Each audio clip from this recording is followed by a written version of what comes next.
कहानी एक कितनी माताएं। एक बार अकबर बीरबल हमेशा की तरह टहलने जा रहे थे। रास्ते में एक तुलसी का पौधा दिखा तो मंत्री बीरबल ने झुककर प्रणाम किया। अकबर ने पूछा, कौन है ये? बीरबल, ये मेरी माता हैं।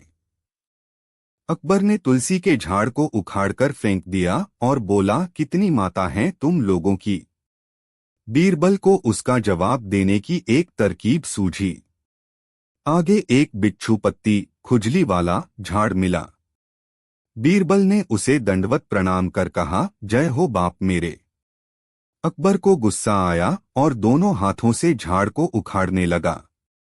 इतने में अकबर को भयंकर खुजली होने लगी तो अकबर बोला, बीरबल ये क्या हो गया? बीरबल ने कहा, आपने मेरी माँ को मारा इसलिए ये गुस्सा हो गए। अकबर जहां भी हाथ लगाता खुजली होने लगती तथा बोला कि बीरबल जल्दी ही कोई उपाय बताओ। बीरबल बोला, उपाय तो है, लेकिन वो भी हमारी माँ है तथा उससे ही विनती करनी पड़ेगी। अकबर बोला, जल्दी करो। आगे गाय खड़ी थी। बीरबल ने कहा, गाय से विनती करो कि हे माता, दवाई दो। गाय ने गोबर कर दिया और अकबर के शरीर पर उसका लेप करने से फौरन खुजली से राहत मिल गई। अकबर बोला, बीरबल, अब क्या हम राजमहल में ऐसे ही जाएंगे? बीरबल ने कहा, नहीं बादशाह, हमारी एक और माँ है। सामने ही गंगा बह रही थी। आप बोलिए, हर हर गंगे, जय गंगा मैया की, और कूद जाइए। नहाकर अपने आप को तरोताजा महसूस करते हुए अकबर ने बीरबल से कहा कि ये तुलसी माता, गौ माता, गंगा माता तो जगत माता हैं। इनको मानने वालों को ही हिंदू कहते हैं। कहानी 2, किस नदी का पानी सबसे अच्छा?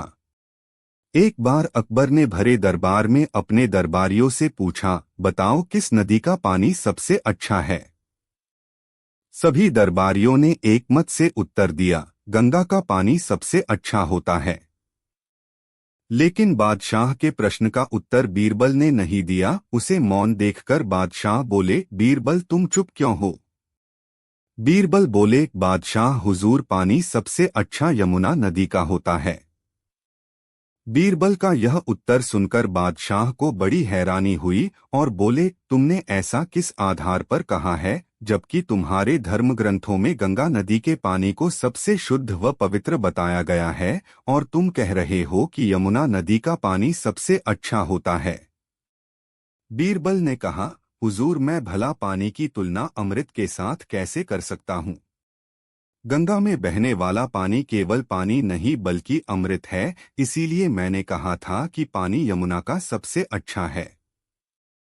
बादशाह और सभी दरबारी निरुत्तर हो गए और उन्हें मानना पड़ा कि बीरबल सही कह रहे हैं। कहानी 3, कुएं का पानी।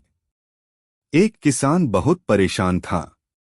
उसे अपने खेतों को सींचने के लिए पानी की जरूरत थी। इसलिए वह कई दिनों से अपनी जमीन के आसपास किसी कुएं की तलाश कर रहा था। इसी तलाश में वह घूम ही रहा था कि अचानक उसे एक कुआं दिखा। यह कुआं उसके खेतों से बहुत नजदीक था, इसलिए किसान बहुत खुश हुआ। उसने सोचा कि अब उसकी परेशानी खत्म हो गई। यह सोचकर वह खुशी खुशी घर चला गया। अगले दिन वह पानी लेने कुएं पर पहुंचा।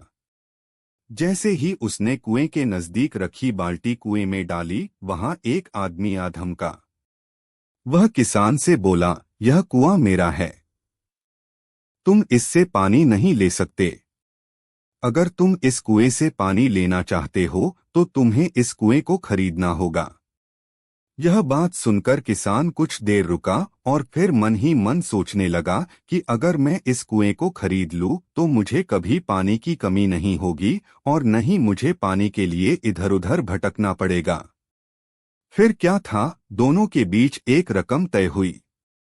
किसान के पास उतने पैसे तो थे नहीं, लेकिन वह यह मौका छोड़ना नहीं चाहता था। इसलिए किसान ने उस आदमी को अगले दिन वह रकम देने का वादा किया और घर की ओर चल दिया। किसान के लिए कुआं खरीदने का यह अच्छा मौका था, इसलिए वह इस काम में जरा भी देर नहीं करना चाहता था। घर पहुंचते ही उसने अपने करीबियों और दोस्तों से इस बारे में बात की और कुएं के लिए तय हुई रकम का इंतजाम करने में जुट गया। थोड़ी भागदौड़ और कोशिश के बाद आखिरकार उसने वह रकम जमा कर ली। अब वह पूरी तरह से निश्चिंत हो चुका था कि उसे कुआं खरीदने से कोई नहीं रोक सकता। जमा हुए पैसों को लेकर वह फिर घर चल दिया।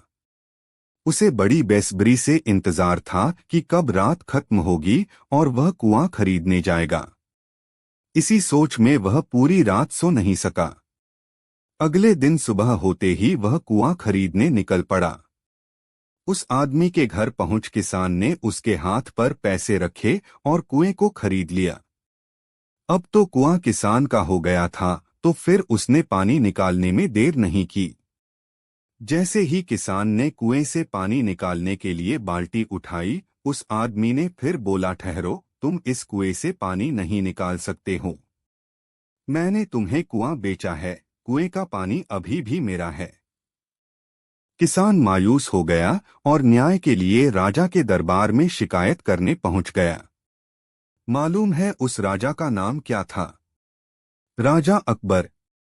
राजा अकबर ने उस किसान की पूरी कहानी सुनी और फिर उस आदमी को दरबार में बुलाया जिसने वह कुआं बेचा था।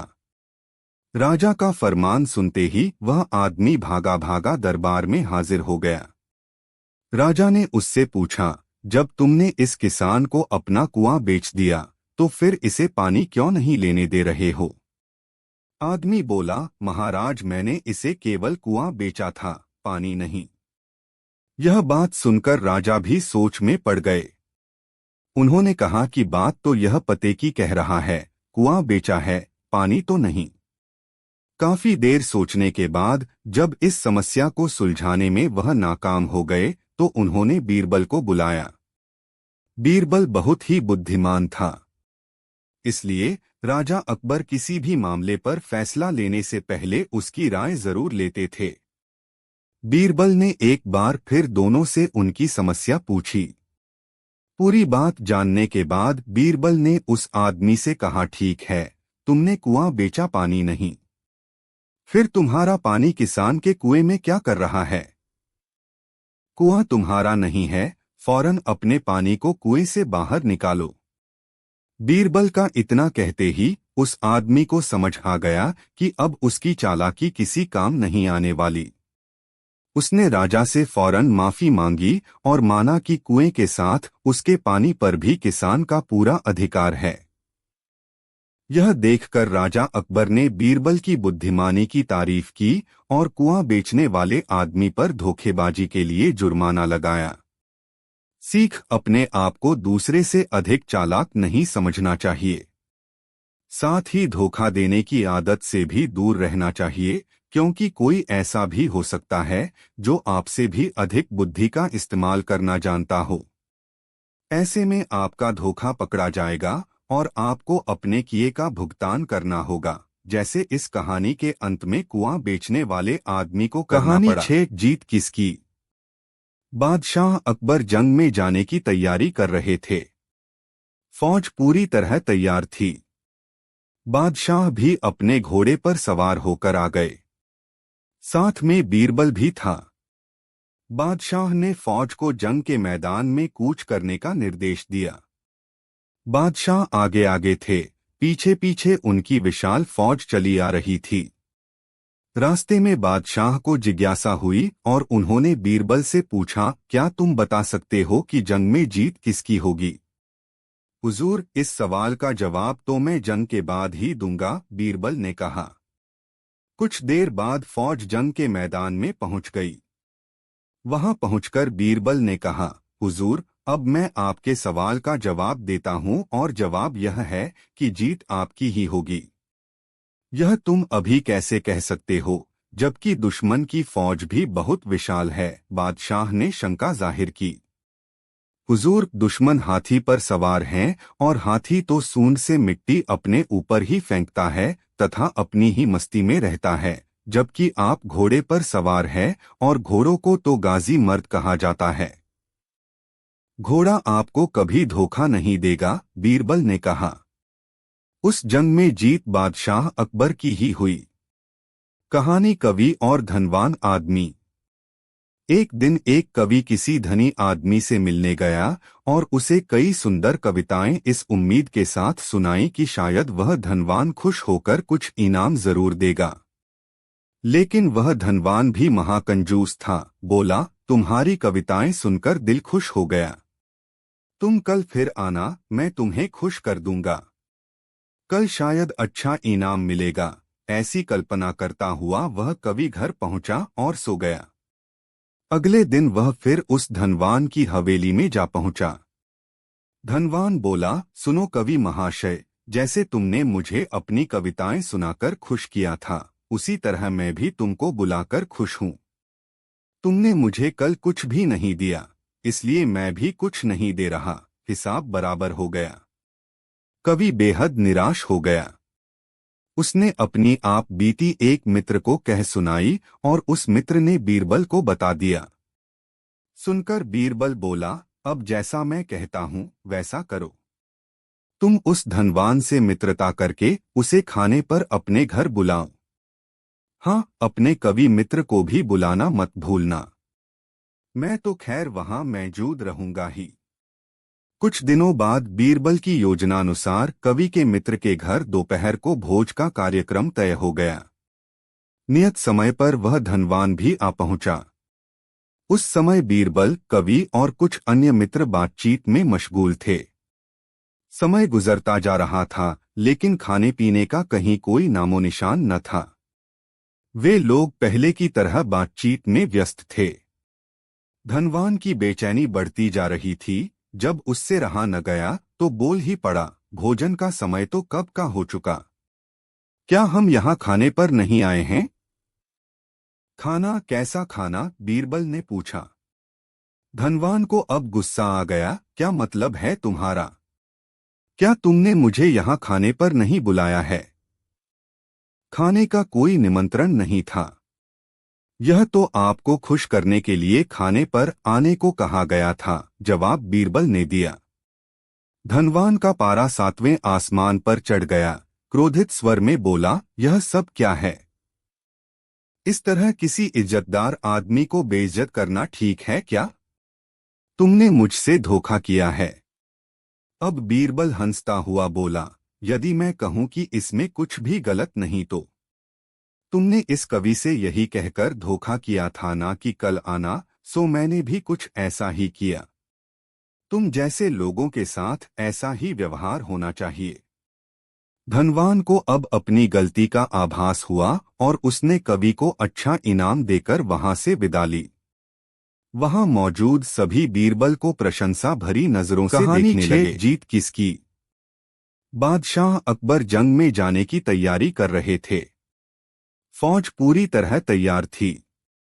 बादशाह भी अपने घोड़े पर सवार होकर आ गए। साथ में बीरबल भी था। बादशाह ने फौज को जंग के मैदान में कूच करने का निर्देश दिया। बादशाह आगे आगे थे, पीछे पीछे उनकी विशाल फौज चली आ रही थी। रास्ते में बादशाह को जिज्ञासा हुई और उन्होंने बीरबल से पूछा, क्या तुम बता सकते हो कि जंग में जीत किसकी होगी? हुजूर, इस सवाल का जवाब तो मैं जंग के बाद ही दूंगा, बीरबल ने कहा।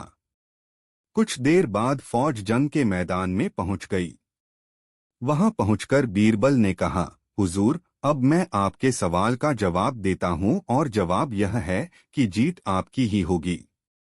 यह तुम अभी कैसे कह सकते हो, जबकि दुश्मन की फौज भी बहुत विशाल है? बादशाह ने शंका जाहिर की। हुजूर, दुश्मन हाथी पर सवार हैं और हाथी तो सूंड से मिट्टी अपने ऊपर ही फेंकता है तथा अपनी ही मस्ती में रहता है, जबकि आप घोड़े पर सवार हैं और घोड़ों को तो गाजी मर्द कहा जाता है। घोड़ा आपको कभी धोखा नहीं देगा, बीरबल ने कहा। उस जंग में जीत बादशाह अकबर की ही हुई। कहानी 7 पेड़ 1 और मालिक 2। एक बार की बात है। रोज की ही तरह बादशाह अकबर दरबार में बैठकर अपनी प्रजा की समस्याएं सुन रहे थे। सभी लोग अपनी अपनी समस्याएं लेकर बादशाह के सामने हाजिर हो रहे थे और तभी राघव व केशव नाम के दो पड़ोसी अपनी समस्या लेकर दरबार में आए। इन दोनों की समस्या की जड़ था इन दोनों घर के बीच मौजूद फलों से लबालब भरा आम का पेड़। मामला आम के पेड़ के मालिकाना हक को लेकर था। राघव कह रहा था कि पेड़ उसका है और केशव झूठ बोल रहा है। वहीं केशव का कहना था कि वह पेड़ का असली मालिक है और राघव झूठा है। पेड़ एक और मालिक दो का मामला बहुत उलझा हुआ था और दोनों में से कोई भी हार मानने को तैयार नहीं था। दोनों पक्षों की बातें सुनकर और सोच विचार करने के बाद बादशाह अकबर ने यह मामला अपने नवरत्नों में से एक बीरबल को सौंप दिया। मामले को सुलझाने और सच्चाई का पता लगाने के लिए बीरबल ने एक नाटक रचा। उस शाम बीरबल ने दो सिपाहियों से कहा कि वे राघव के घर जाएं और कहें कि उसके आम के पेड़ से आम चोरी हो रहे हैं। उन्होंने दो सिपाहियों को केशव के घर जाकर भी यही संदेश देने को कहा। साथ ही बीरबल ने कहा कि यह संदेश देने के बाद वो उनके घर के पीछे छिपकर देखें कि राघव और केशव क्या करते हैं। बीरबल ने यह भी कहा कि राघव और केशव को पता नहीं लगना चाहिए कि तुम उनके घर आम की चोरी की सूचना लेकर जा रहे हो। सिपाहियों ने बिल्कुल वैसा ही किया जैसा बीरबल ने कहा। दो सिपाही केशव के घर गए और दो राघव के घर। जब वो वहां पहुंचे तो उन्हें पता चला कि राघव और केशव दोनों ही घर में नहीं थे, तो सिपाहियों ने उनकी पत्नियों को यह संदेश दे दिया। जब केशव घर पहुंचा तो उसकी पत्नी ने उसे आम की चोरी की सूचना दी। यह सुनकर केशव ने कहा, अरे भाग्यवान, खाना तो खिला दो। आम के चक्कर में अब क्या भूखा बैठा रहूं? और कौन सा वह पेड़ मेरा अपना है? चोरी हो रही है तो होने दो, सुबह देखेंगे। यह कहकर वह आराम से बैठकर खाना खाने लगा। वहीं जब राघव घर आया और उसकी पत्नी ने यह बात उसे बताई तो वह उल्टे पैर पेड़ की तरह दौड़ पड़ा। उसकी पत्नी ने पीछे से आवाज लगाई, अरे खाना तो खा लीजिए। जिस पर राघव ने कहा, खाना तो सुबह भी खा सकता हूँ, लेकिन अगर आज आम चोरी हो गए तो मेरे पूरे साल की मेहनत पर पानी फिर जाएगा। सिपाहियों ने दोनों के घर के बाहर छिपकर यह सारा नजारा देखा और वापस दरबार जाकर बीरबल को बताया। अगले दिन दोनों फिर से दरबार में हाजिर हुए। उन दोनों के सामने बीरबल ने बादशाह अकबर से कहा, जहां पनाह, सारी समस्या की जड़ वह पेड़ है। क्यों न हम वो पेड़ ही कटवा दें? न रहेगा बांस न बजेगी बांसुरी। बादशाह अकबर ने इस बारे में राघव और केशव से पूछा, इस बारे में आप दोनों का क्या ख्याल है? इस पर केशव ने कहा, हुजूर, आपकी हुकूमत है, आप जैसा कहेंगे मैं उसे चुपचाप स्वीकार कर लूंगा। वहीं राघव ने कहा, मालिक, मैंने 7 वर्ष तक उस पेड़ को सींचा है। आप चाहें तो उसे केशव को दे दीजिए, लेकिन कृपा करके उसे कटवाएं न। मैं आपके आगे हाथ जोड़ता हूं। उन दोनों की बात सुनकर बादशाह अकबर ने बीरबल की तरह देखा और कहा, अब आपका क्या कहना है बीरबल? इसके बाद बीरबल ने बादशाह को बीती रात का किस्सा सुनाया और मुस्कुराते हुए कहा, हुजूर, पेड़ एक और मालिक दो, ऐसा कैसे हो सकता है? कल रात हुई घटना और आज हुई इस बात के बाद यह साबित हो चुका है कि राघव ही पेड़ का असली मालिक है और केशव झूठ बोल रहा है। यह सुनकर बादशाह ने बीरबल को शाबाशी दी।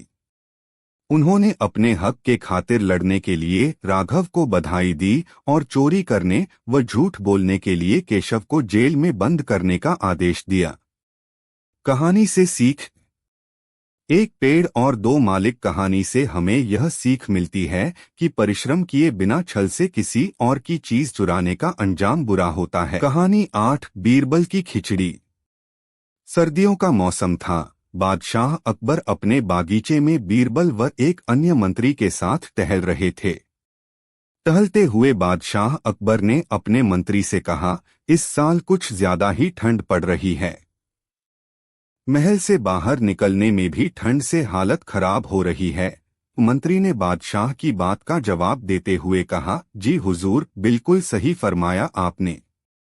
इस साल तो इतनी ठंड पड़ रही है कि जनता ने घर से बाहर निकलना बहुत कम कर दिया है।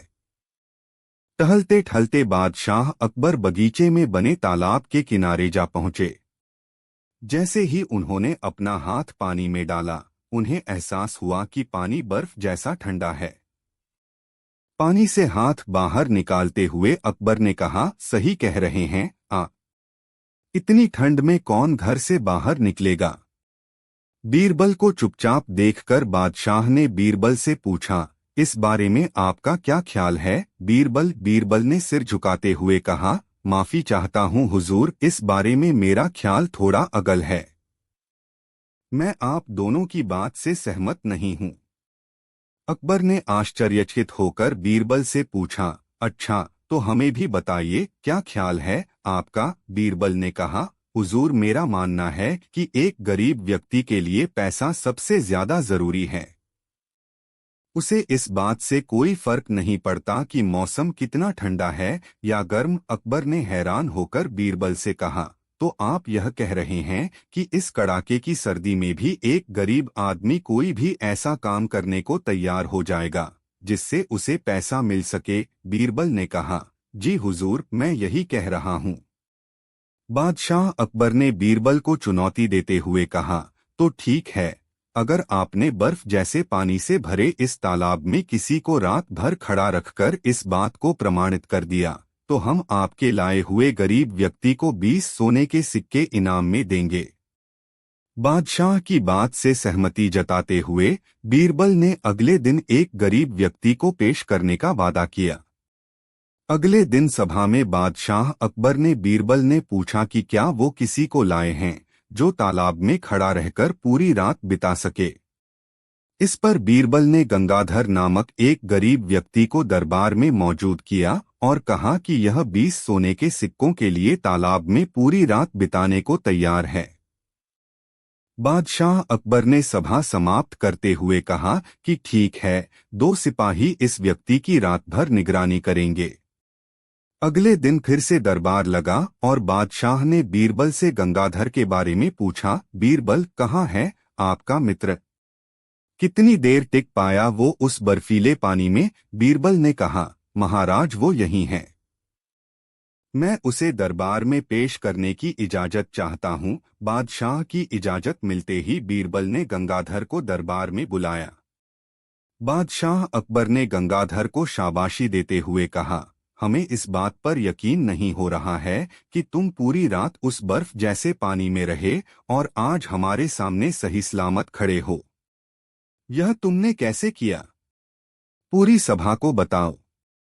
गंगाधर ने कहा, महाराज, शुरुआत में तो यह बहुत मुश्किल था, लेकिन कुछ समय बाद मुझे महल की एक खिड़की पर एक दिया जलता नजर आया।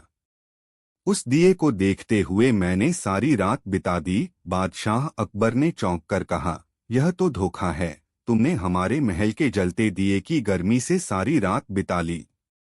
फरेबी, तुम्हारे इस धोखे के लिए हम तुम्हें सजा नहीं दे रहे हैं, लेकिन तुम अब इस इनाम के हकदार भी नहीं हो। यह कहते हुए अकबर ने अपने सिपाहियों से गंगाधर को महल से बाहर ले जाने को कह दिया और सभा समाप्त करके अपने कमरे में चले गए। अगले दिन रोज की तरह सभा लगी। जब बादशाह अकबर सभा में आए तो उन्होंने देखा कि सभी दरबारी अपनी अपनी जगह पर मौजूद थे, सिवाय बीरबल के।